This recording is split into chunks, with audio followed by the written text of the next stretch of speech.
I'm Gavin Hayman, and you're really welcome to this session on transforming behaviour and relationships through nurture.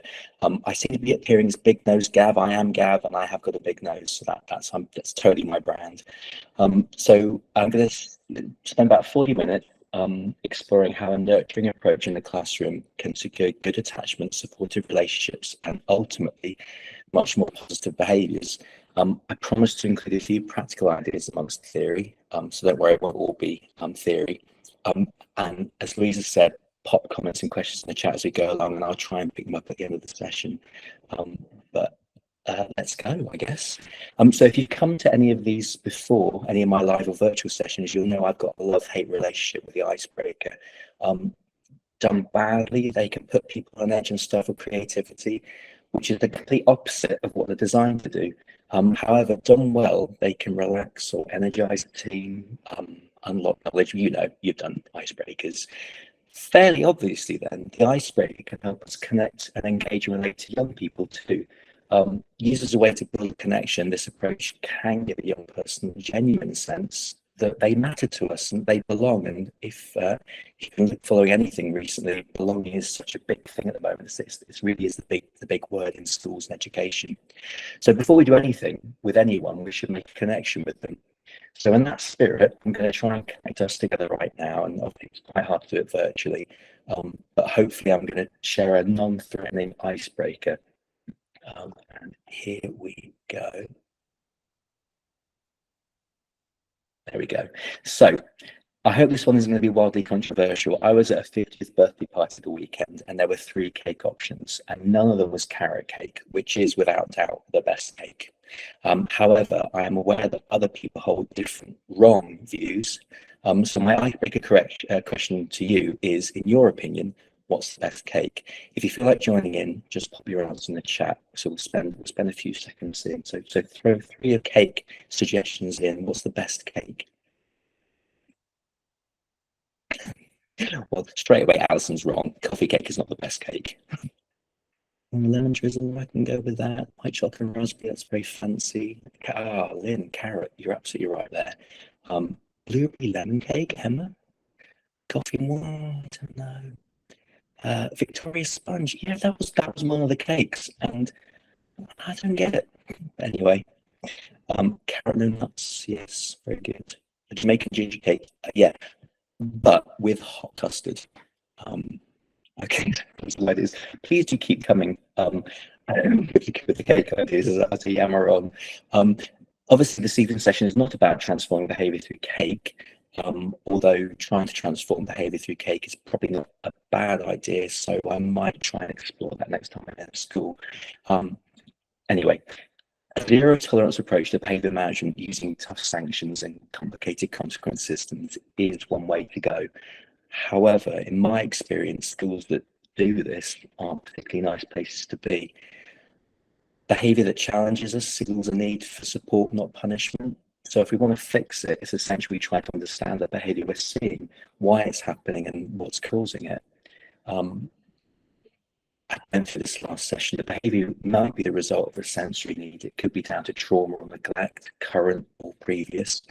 There could be an unmet learning need or a medical condition fueling the behaviour. It could be about communication or a frustration with a learning barrier, maybe autism or a mental health issue.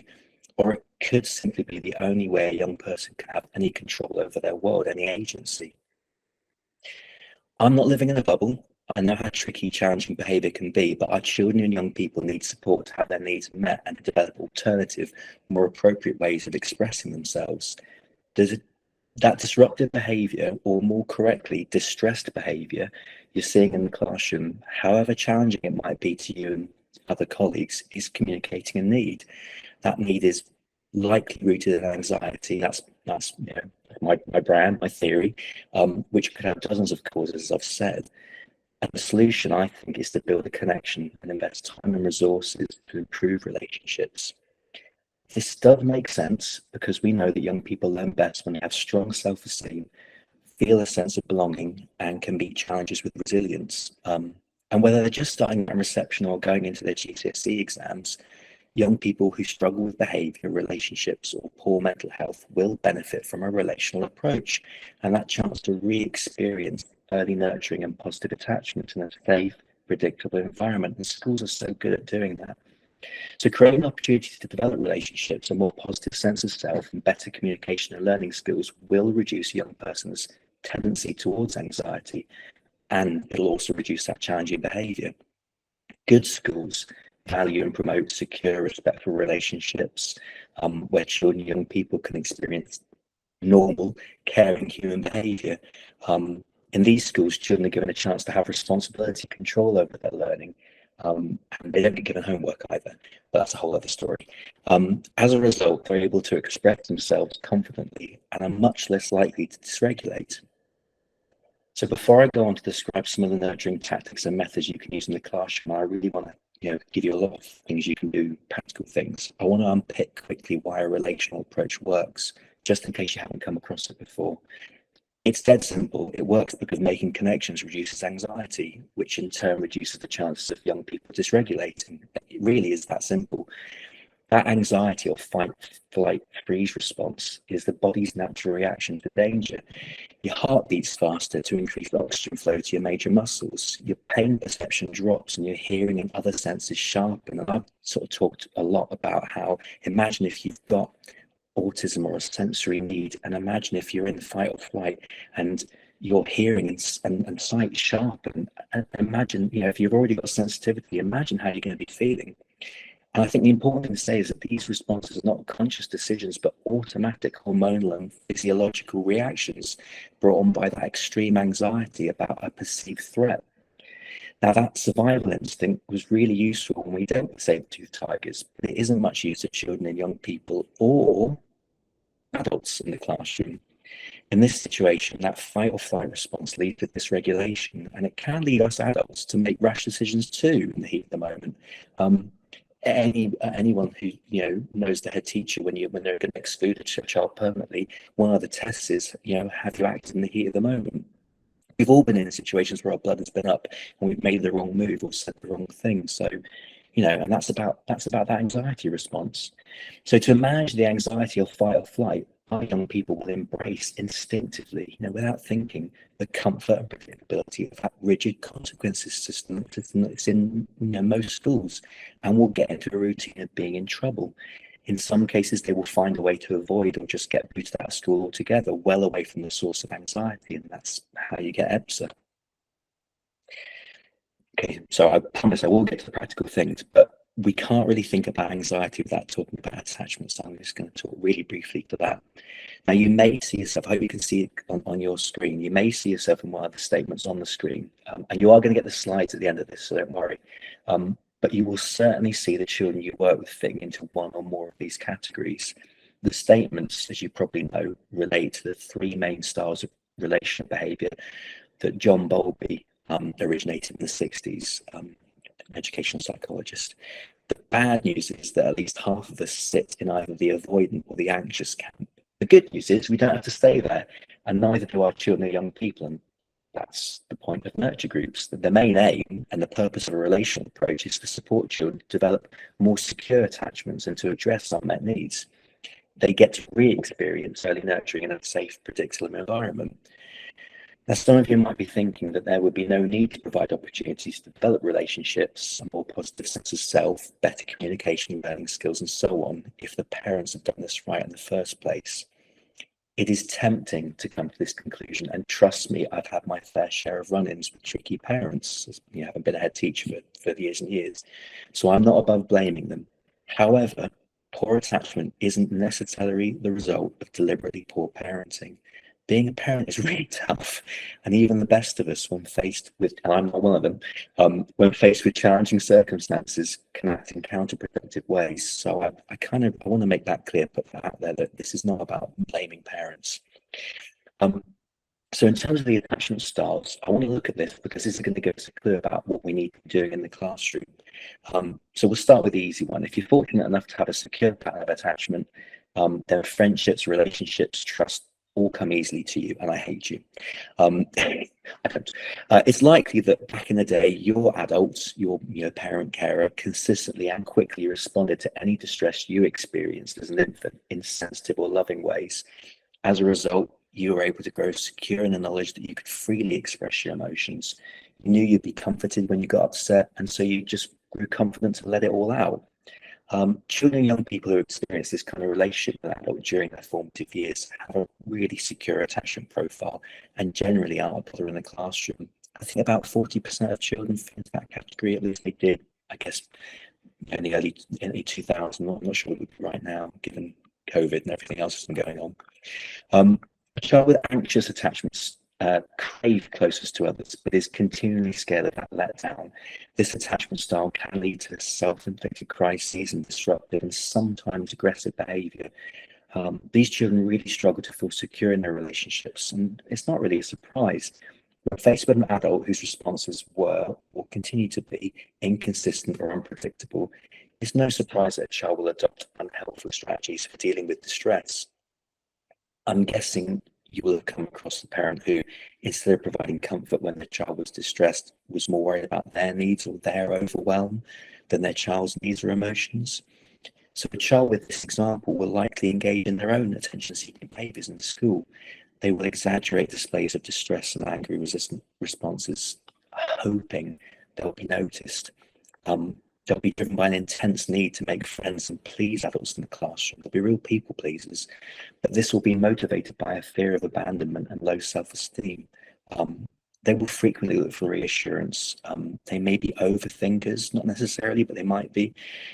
But they will likely have big reactions to small conflicts that are quite often of their own making. These young people are probably the ones that are the most exhausting and the trickiest to support. Children with an avoidant attachment style, the last group, are perhaps the most complex, I think, but their classroom behaviour is probably the easiest, not too challenging at all. This style arises where an adult is or has been strict or a bit distant, or where the expectation is that a child should be independent and tough. When a need for comfort is met with that insensitivity or rejection, such as ignoring or ridiculing or getting annoyed with the child rather than providing that comfort they need, the child will quickly learn to protect themselves by avoiding closeness. These children don't need to rely on others for reassurance or emotional support, so they're fairly self-sufficient, which you could see as a good thing.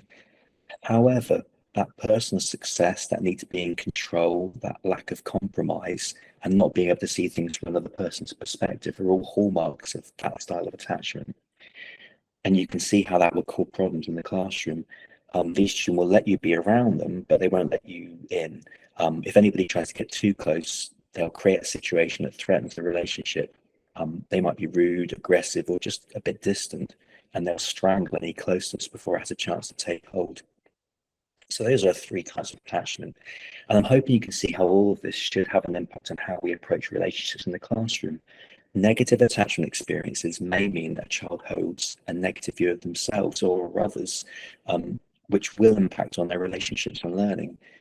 But if we can give this child a wealth of positive attachment experiences to overwrite the poor ones, if we can take a nurturing relational approach, we can help them develop new behaviors and social skills, trust in other people, and a readiness to learn, which is, I guess, what school is all about. And we can also make them feel better about themselves, which I think is probably a lot more important. Now, there are a lot of practical approaches we can easily adopt, whether through concentrated, dedicated interventions, nurture groups, capital N, capital G, or just part of our daily work in the classroom that will improve connection, that will help them manage anxiety, and that will support our young people to form positive, secure relationships and reduce that challenging behaviour. That's the goal. These approaches are fundamental not only to a nurturing relational approach, but they're also the bread and butter of high quality teaching. So I'm going to just take you through. There's only about 5 or 6 of them, but they're all quite key. So the first thing we need to do is to be a reliable source of safety and security for our young people. But do that by projecting a sense of safety through our tone of voice, our facial expressions, and our body language. That's all vital. Children and young people will know instinctively that you are a trusted adult if you can provide predictable responses. This includes obvious things like not being sarcastic. This is tricky if, like me, you grew up in a house where sarcasm was the only form of wit. Don't get me going. It also includes remembering to smile. Again, this is tricky if you've got a resting, the resting face. Try not to look over your glasses or raising an eyebrow, resisting the temptation to fold your arms or tower over children when talking to them are also fairly obvious things to avoid. Hopefully most of us know to get down at a child's level and don't invade the space too much. Thinking about how you present yourself is really important, as so much of communication is through body language. A touch of the chest will implicitly convey your sincerity. Rubbing your nose can mean a number of negative things, and obviously openly picking it is horrible, so don't do that. We could get into a tangle thinking about this. I'm not a body language expert. I guess my key message is to be mindful of how we present ourselves to our young people. Being a source of safety also includes setting clear, consistent, and fair expectations for behaviour in the classroom. I guess the rules. This helps create a sense of security and predictability, which is vital. Being attuned to the emotional needs of our children is really key as well. Offer them support and encouragement, especially during challenging times. Let them know it's okay to ask for help when needed, and model this in the classroom with other adults and children so everyone knows it really is okay to ask for help. It really is amazing how asking for help or admitting you can't do something is such a taboo. Taking fire drills seriously, being fussy about children wearing coats on cold days, or washing their hands after using the toilet also tells them implicitly that you value their safety. It should go without saying, but do all you can to promote a kind, respectful, and inclusive classroom where everyone feels valued regardless of their backgrounds, abilities, identities, or whether you like them or not, which can be a challenge.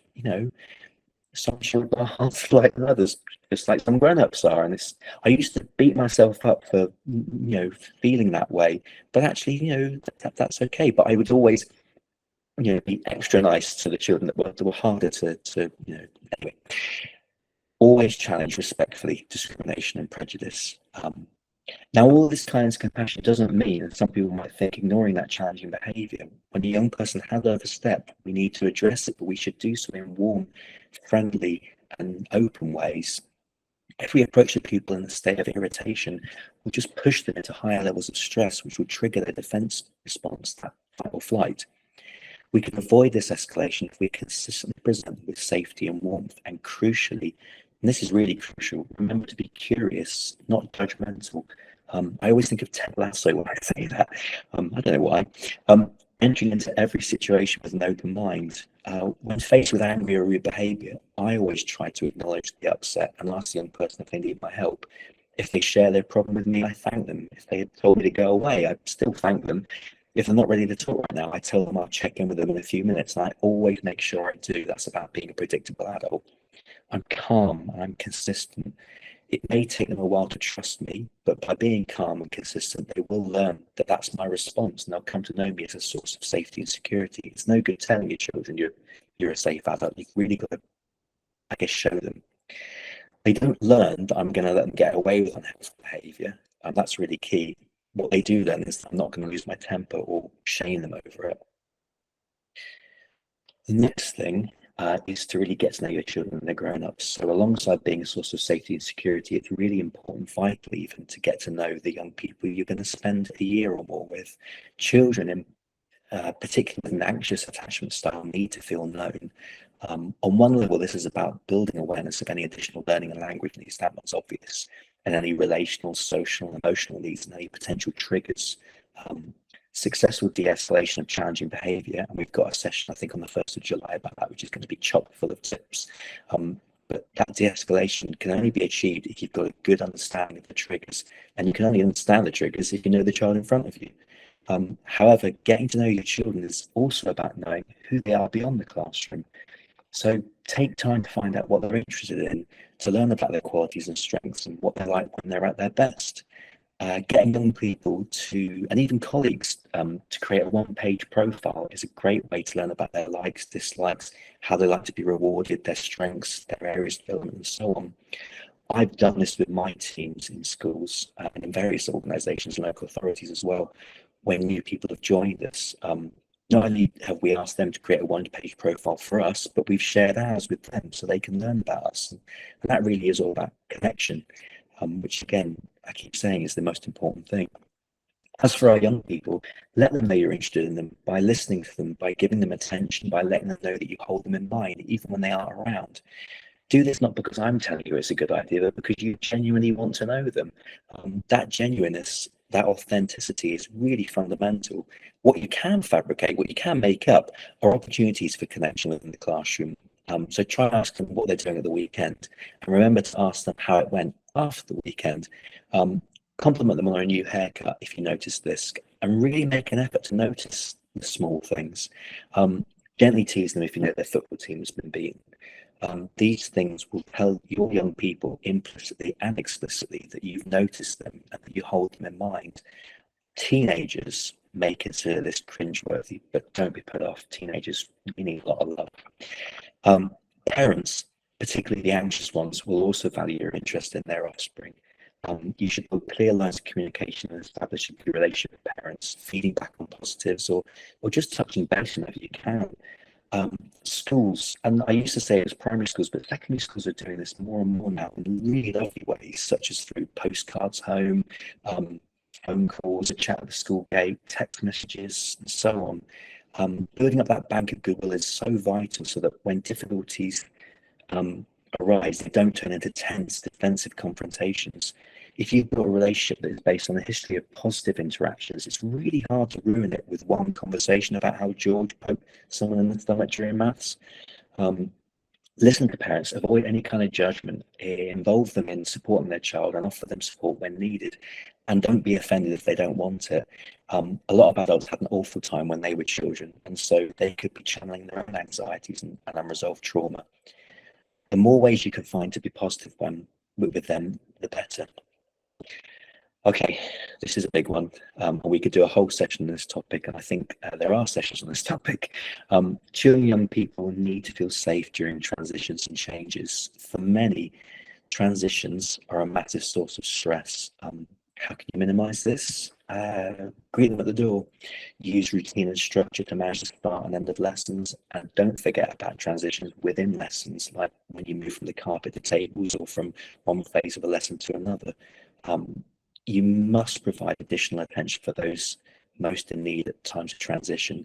Big transitions like a change of year group or school really need to be handled very carefully and given plenty of scaffolding. As I said, that's an hour-long webinar all on its own. Small changes, though, can also be a stress trigger for many children, so you should try to pre-warn them about any change or novelty, such as a cover or supply teacher taking a lesson or a special activity which involves a change in routine. Even if this change is something lovely like a visitor or a treat. I used to do this all the time. We used to throw in, this novelty. And I've learned since that while it was great for most of the children, the ones who were, prone to anxiety, this would throw them and send them into, that fight or flight. And it wouldn't necessarily be bad behavior you would see, but it would be a really anxious behavior where they weren't getting as much out of sessions as they could do. And you can support children to anticipate change by using visual timetables or social stories. And it's really important that they make those as well. There's some really good resources, most likely on Twinkl as well, where you've got ready-made templates for this, and they're great. But actually, if you involve the children in the creation, it'll be, I guess, so much more useful. Right.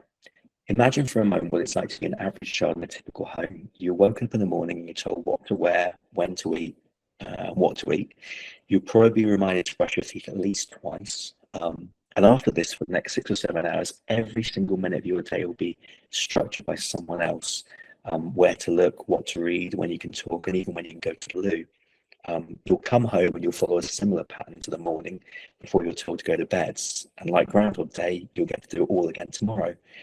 When my friends ask me why their otherwise very well-behaved children are testing the boundaries of their behaviour, I ask them how much independence, ownership and control they have over their lives. When children feel in control, they act in control. Now, of course, our children and young people can't make all the decisions, otherwise we'd be having ice cream at every meal. And to be honest with you, I don't think that would be a bad thing. But we can do small things to help them have the feeling of being in control. So at home, we can ask if they want dinner in a plate or a bowl, whether they're going to shower before or after they read to us, which way we're going to walk, or more likely, I guess, drive to school today. You can tell I'm a child of the 70s and 80s. At school and in the context of our nurturing relational classroom, we might ask them who they want to work with, where they want to sit, and which resources they want to use. As a minimum, we should be giving them plenty of choices, even if these are only those illusions of choice. The things you say, you can do this or this. It's that illusion of choice. With older children, you can get a bit more creative. You could ask them, how are we going to assess what a good piece of work will look like? How much time should we allocate to this piece of work to get it done to the right standard? What sort of scaffolding or support do you think you'll need, and when will you need it? This will require a bit of bending of success criteria, but if the outcome is a regulated child and a finished piece of work that they can be proud of, well, why wouldn't you bend? Feeling that they can access learning without too much fuss is also key. There's nothing more empowering than a child who can feel they can do something unsupported and independently, and there's nothing better to build their self-esteem and their emotional regulation. Remember, if they've got good self-esteem, you won't see the behaviour challenges. And the most frequent pushback I hear from young people is, I don't want to be different. I don't want special treatment. I hear this again and again and again. So as adults, we need to provide differentiated, alternative, and personalised learning to meet those specific needs so that all children can be involved in learning and they don't feel done to. It's a big thing in social care as well. You do with, not to. And this is about asking our children what they think they need to complete the work independently. It's about doing with, not doing to. Now, some anticipation will be necessary, obviously, and this is where we earn our money. Literacy needs are the most likely source of struggle, so be prepared to provide a high level of structure there, to break down learning into short tasks, to plan for learning or sensory breaks, and to be ready to step in to refocus them when they need to. It's important, obviously, to be mindful of the balance between support and challenge. Challenge is really helpful for learning, but not if it tips children into feeling overwhelmed. And I often hear about, we can't challenge him too much because then he dysregulates, and I get that. But it's about putting in that scaffolding. And support is helpful as well, but only if the outcome isn't the TA has done all the work. Feeling understood and understanding what's happening is also vital to children, young people, and adults. I mean, how often have you felt unsure or unsettled in a new situation? As well as just as adults, we kind of know how to deal with that. But our children, even the teenage ones, are still learning how to do this. Not being able to understand what's expected is a major contributor to anxiety and stress in the classroom. Regardless of whether or not your first language is English, we can't assume our children and young people are on the same wavelength of us. And we probably shouldn't assume they have the same grasp of language as we do, even if English is their first language. I mean, have you heard teenagers? So we should always look for ways to simplify and rephrase language, to add visuals and gestures to our explanations, and remember to show children what to do as well as to tell them. You can't go wrong if you're clear when giving instruction, and you always check understanding, ideally by getting them to repeat the task back to you in their own words. I mean, that's a really good tip. Knowing what they need to do and what's expected of them is fundamental to keeping them out of that fight or flight mentality. Giving feedback that's effective and corrective and supportive is also key. Children need to have a clear understanding of expectations, and these need to be communicated and referenced and reviewed really regularly. But whatever your expectations, your children and young people need to know what you mean. To put it another way, if you want to do something, you need to tell them explicitly how to do it and what it'll look like when it's finished. This needs to be taught, modelled, and supported. I mean, respect. Talking about respect won't mean a thing unless they know what this looks like in practice. So you can show them what respect looks like by holding a door open, or giving them space to move past you in a corridor, or saying please and thank you. But you also need to tell them this is what respect looks like. You need to be explicit with them that by doing all of these things, you're showing them respect. The same goes for golden rules. Work hard, always listen, and therefore, and they need to be described and modeled and praised over and over and over again. The environment is also a really key consideration. We need to help children to feel safe by managing their environment. Sensory issues, which is such a big thing, can trigger dysregulation for so many children and young people, particularly those who've experienced trauma. Where possible, we need to manage distractions, noise, and crowding to reduce their overwhelm. So providing a quiet workspace or common area is a really obvious approach and something that I'm guessing everybody in this call already does. I love a pop-up tent for this. There's someone on this call who I taught as a small child, and we were in a very tiny village school, and we didn't have a breakout space. And that's the thing I hear from schools: "Oh, we haven't got a room for this. We haven't got a breakout space." Well, a pop-up tent is a breakout space. As soon as you spot a crack is coming, whip out the tent, pop it up, and direct your young person inside. And this will immediately reduce sensory input and give them a chance to regulate. You should also consider seating children away from doors, windows, buzzing lights. If you've still got buzzing lights in 2024, really take a look at that. You can get lights that resonate at a completely different frequency. And if you're in a local authority school, they should change that. And if you're not, they should still change it. Make sure desks and chairs are at a height where the feet can be flat on the floor and hips are at a 90-degree angle.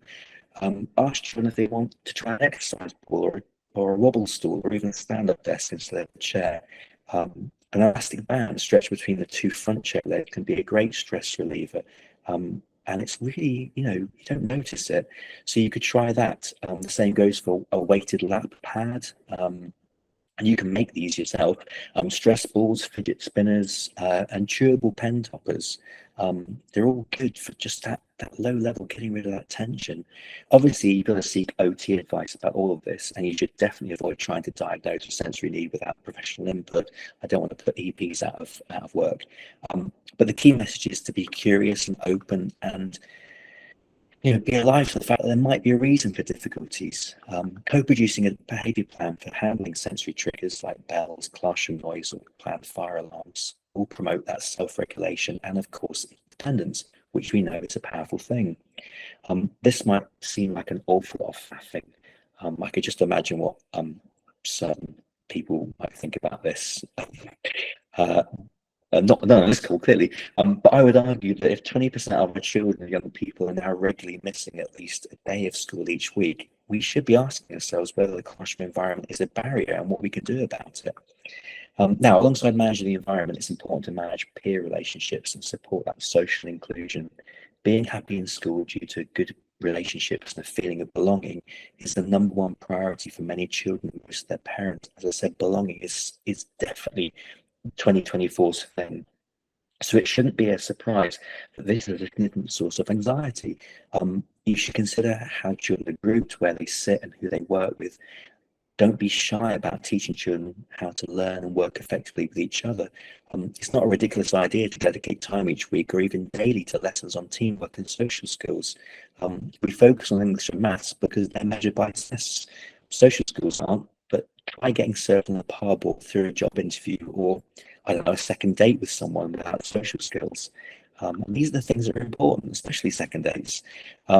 So support children to develop relationships and definitely explore the use of restorative conversations. There are some really good resources on Twinkl, on the Twinkl website. If restorative conversations are new to you, definitely check those out. So everything we've explored so far has been about nurture with a small n, about making your classroom and school nurture relationship and trauma-friendly places. It's about adults adopting an inclusive way of working and being that supports children develop the skills they need to engage with their learning and make the most of their time at school. Nurture groups, capital N, capital G, are a bit further along the graduated approach and have proven really effective in re-engaging vulnerable learners. Throughout this session, I've been promoting nurturing relational trauma-informed ideas. Everything I've just talked about is just bang in the center of that. But I haven't explicitly advocated for the use of bespoke nurture groups, capital N, capital G. I've done this for a couple of reasons. Firstly, to do nurture interventions or groups properly requires a significant investment in staffing and resources. When I was working for the TFE, we put it into lots of schools in the Northeast, and I think it cost something like £3,000 or £4,000 a time, maybe even five, to put people through, even a couple of people in school to put them through it and for all the resources. So it's not cheap. And I know how hard it is to convince head teachers or school leaders that they should devote resources to an approach that they might view as quite specialist, and so best left to a special school or the LA to do it. However, secondly, and more importantly, schools shouldn't need to create a separate nurture group if the whole school is running along nurturing relational principles. There is absolutely a place for nurture groups in schools, and I'm going to get to that in a second. But my argument is that nurture shouldn't be viewed as something we send Billy or Amelia to every morning for someone else to manage. Nurture really should be everybody's business. Now, starting from where a young person is, rather than where a planning document said they should be, is what we as educators have been trained to do. We should respond to children and young people, not in terms of the age-related expectations that we're told about, but according to the individual learner who's arrived in that classroom that day. Also, the classroom should by default be a safe place to be. It should be organised around a clearly structured day with predictable routines and led by adults who take that reliable, consistent approach. And the same goes for the other 6 principles of nurture. And I'm not a nurture trainer. I'm not going to steal nurture group's thunder. I've spent a lot of the session describing the approaches that are needed to achieve, the right environment. And this should really be part of the fabric of your classroom in your school.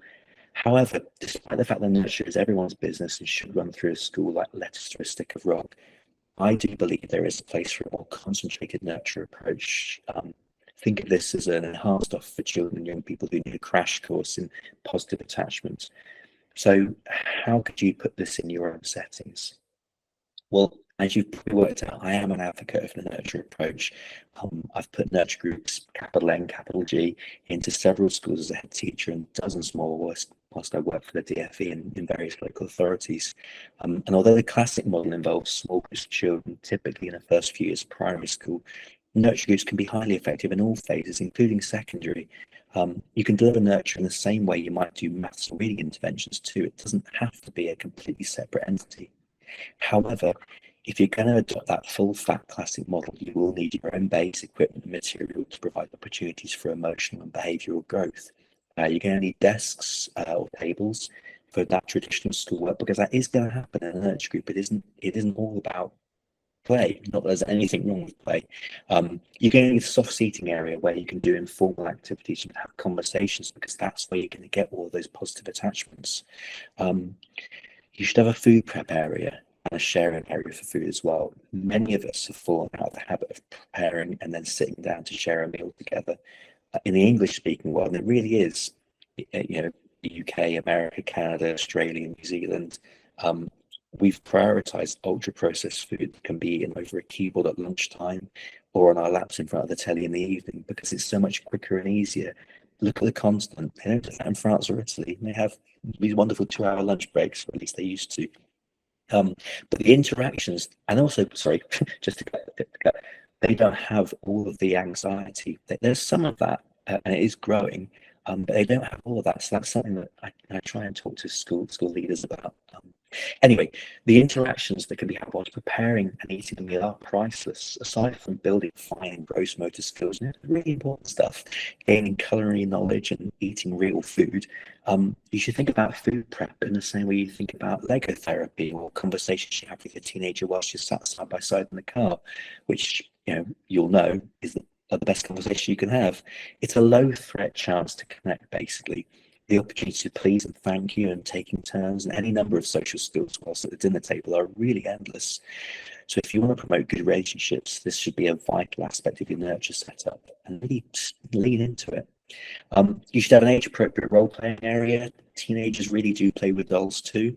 A selection of play resources, games, board games provide a wealth of learning, and plenty of curriculum resources, because as I said, there is going to be proper learning going on, curriculum learning.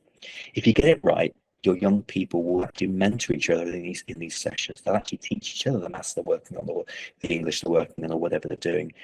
And that will massively build their self-esteem and confidence, because there's nothing so empowering as being able to teach somebody something. I mentioned I've been a teacher at big schools and little schools, but in the small schools where you had only a few children in each year group, getting the older children to support the younger ones reading really brought the older children's reading on. It's exactly the same in nurture groups. It's just really important. On the subject of peers, people working together, whilst there might be many children and young people who would benefit from being part of a nurture group, it's important to consider the balance of that group, including the gender balance, the age range, the mix of those who internalise and those who externalise their behaviour, and whether there are any relationships that could destabilise the group, such as children from the same family. I've found trying to have children from the same family in one nurture group, nurture's brilliant and that group is brilliant, but actually those family bonds, they've had those, they were zero. And so it's really hard to get that to work in a nurture group. So if you're going to try and include, you want to include children from the same family, I guess do them one at a time or have two separate groups. Your nurture group must be run by two consistent, reliable adults. I think the last thing I'm going to say about nurture groups, this is key because it's a big part of a nurturing approach is modeling what a good relationship looks like, and you can't really do that on your own. Fairly obviously, these adults need to have the respect of other staff members. Nurture is not something that, you know, it's really important, the most important thing in school. They need to have a sense of humour and a good deal of resilience and perseverance, because it is going to be challenging and success is not going to come overnight and it's not going to happen in a straight line.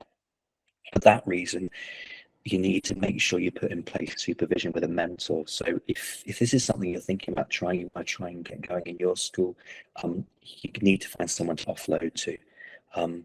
Above everything else, the people leading the group must absolutely live and breathe a relational nurturing approach underpinned by those 5 things I put up near the beginning of this: the genuineness, the empathy, the respect, the responsibility, that growth mindset. As I said before, what happens in distinct nurture groups, capital N, capital G, can be adapted into lighter touch nurturing interventions, and this might be where you might see growth of nurture in schools. For example, there's nothing to stop you taking a small group away to make and enjoy lunch together. You know, to think about an extended lunch break, maybe from like 11:30 through to 1:30, or to work on social communication and conversation skills by sharing a board game. Running mentoring sessions for young people is also a great idea. In that 30-minute weekly session, you can unpick the challenges they're facing and encourage them to identify what support they might need. I've put this model into dozens of schools. We had a massive project in the Northeast where we did this for children all the way from year 6 up to year 11, and it had a massive impact on behaviour, attitudes, and suspensions and exclusions. And it's actually been, you know, trialled countrywide now, so it really is worth trying. But as I've suggested throughout this session, the easiest and most effective version of the nurturing relational approach is one that you can do in the classroom, in the corridor, or in the playground, through your interactions, your modelling, your questions, and by really listening to your children, young people. When you listen to a child, a young person, and I'm really privileged that I get to do a lot of listening, one of the first things they say is that the problem with adults is that we don't listen and we think we know best. To be fair, the last part of that accusation is probably true. That's what being old gives you. But convinced of our own rightness, we can make the mistake of skipping over the time the young person needs us to spend with them to understand their problem. We tend to jump in with solutions when we're stressed or pushed for time. And if you work in a school, you're going to be stressed and pressed for time. But if we really want to transform behaviour with a nurturing relational approach, we can't skip the listening bit. And I mean really listening to them, buttoning up our mouths and paying full attention to what they're saying and how they're saying it. Listening not just to understand the words, but also the emotions and the intentions behind them. If we don't listen in that active way, if we jump in, our solutions just won't fit. Or we could offer a good solution, but the child or young person won't connect with it because they might feel we haven't given them enough time to understand their problem. And they certainly won't have enough time to calm down enough to see that our solution might actually be the one that would work. So I guess my final relational nurturing tip tonight, and this is my last slide, is to be quiet. Let them say what they want to say. Help them by all means, but let them do the talking. Providing a brief summary of what you've heard can be really helpful, but keep it brief. So, I don't know, I can tell you're really upset. Are you saying you're upset because you think your friends are being mean to you? This approach will, remember, that's a curious approach. This approach will help them feel heard. And if you haven't understood the problem correctly, it'll give them a chance to keep trying to explain it to you. And this in turn will help calm their emotions. When we don't feel listened to, we start escalating our behavior and frustration. I do this as an adult. In contrast, when we feel heard and understood, our heightened emotions subside. A teenager mid-outburst will often escalate when a teacher or other adult fails to validate their emotions, even if we think that they are overblown. However, acknowledging that we recognize how they feel can help them start to process that emotion and calm down. And don't forget that listening to children empowers them. It's that empowering again that I talked about before. As I mentioned earlier in the session, supporting young people to develop a secure attachment profile and strong self-esteem will massively reduce distress behavior and relationships. If we listen to them, if we ask questions, if we're curious, we may be able to help them solve their own problems. Ask questions rather than giving suggestions. Why do you think your friends are being mean to you? What do you think you could do about that? If a friend were having the same problem, what would you tell them? I mean, that's a really good one, because it's really hard to solve our own problems. How often do we see, we look at other people and we know the best thing for them to do? So try and, I guess, depersonalize it. Finally, listening to children leads to more talking, which is what we want them to do. Feeling heard and understood provides a connection and makes it much more likely the child will engage with you the next time they need someone to hear them. And on that note, I'm going to take a breath, and I think it's probably time for me to stop talking. Thank you for listening to this webinar. Do check out the resources on Twinkl to support nurture activities. There are hundreds of great resources on the site. If you just search nurture groups, literally hundreds.